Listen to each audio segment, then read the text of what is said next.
आज के इस डिमोटिवेशन के दौर में अगर कोई आपको मोटिवेट करता है तो आपका भी फर्ज बनता है कि आप उसे अप्रिशिएट करें। चैनल पर नए हैं तो चैनल को सब्सक्राइब करें, यही हमारे लिए आपका अप्रिशिएशन होगा। ये कहानी है एक ऐसे व्यक्ति की जो ऑफिस में काम किया करता था। ऑफिस के काम के प्रेशर की वजह से बहुत परेशान रहा करता था। वो सोचता था इतना सारा काम है, बॉस की डांट सुनने को मिलता है। वही जो गुस्सा था ऑफिस का घर आकर बच्चों पर निकालता था, बीवी पर निकालता था, घर में झगड़ा करता था। उसे लग रहा था कि उसकी लाइफ का होना न होना बराबर है। जब कोई दोस्तों के कॉल आता था तो कॉल कट कर देता था, रिश्तेदारों का कॉल आता था तो गुस्सा करने लगता था। एक दिन ये अपने घर में ऐसे ही बैठा हुआ था। उसका बच्चा उसके पास में आया और आकर के बोला, पापा मेरी मदद कर दीजिए, मुझे होमवर्क करवा दीजिए। तो फिर उसने अपने बच्चे को डांट दिया, डांट कर भगा दिया, कहा जाओ यहाँ से, मैं ही होमवर्क करवाने के लिए बैठा हूँ क्या यहाँ पर। थोड़ी देर के बाद में जब उसका गुस्सा ठंडा हुआ तो उसको लगा कि जाकर के एक बार बच्चे की मदद करनी चाहिए, उसका होमवर्क करवाना चाहिए। तो वो उस बच्चे के कमरे में गया, देखा तो वो मासूम बच्चा सो चुका था।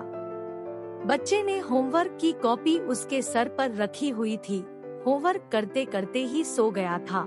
उसने कॉपी उठाया और उसने सोचा कि उसकी कॉपी को नीचे रख देता हूँ ताकि बच्चा आराम से सो सके। लेकिन जैसे ही ये कॉपी नीचे रखने वाला था, उसने पढ़ा कि इसमें लिखा क्या हुआ है। इसको लगा कि एक बार पढ़ लेते हैं। बच्चा काम क्या कर रहा था जिसमें इसको मदद चाहिए थी, तो जो होमवर्क था उसका टॉपिक था वो काम जो हमें शुरू में अच्छे नहीं लगते लेकिन बाद में धीरे धीरे अच्छे लगने लगते हैं।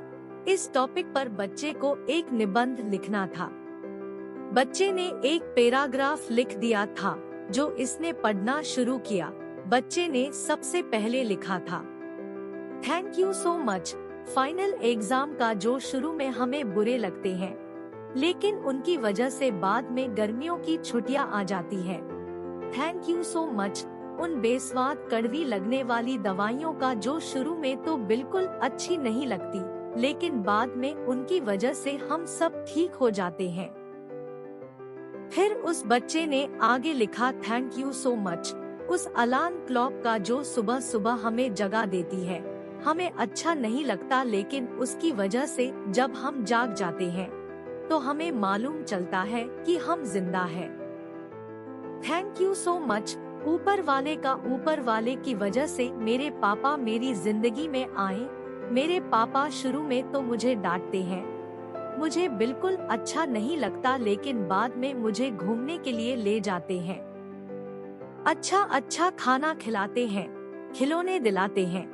तो ऊपर वाले आपका धन्यवाद कि आपने मेरे पापा को मेरी लाइफ में भेजा, क्योंकि मेरे एक दोस्त तो पापा ही है।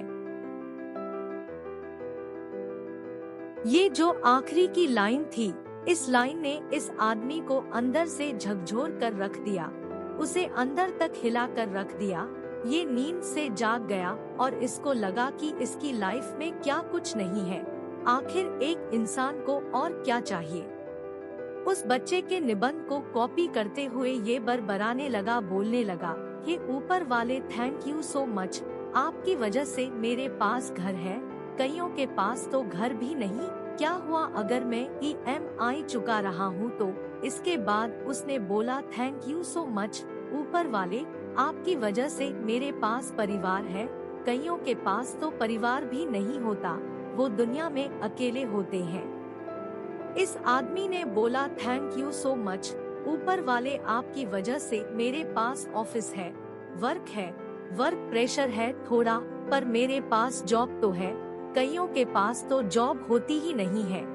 हे ऊपर वाले, थैंक यू सो मच इस लाइफ के लिए जो आपने मुझे दी। ये छोटी सी कहानी बहुत बड़ा पॉजिटिविटी का मंत्र देती है। जिंदगी में जो मिला है उसमें खुशियाँ ढूंढिए।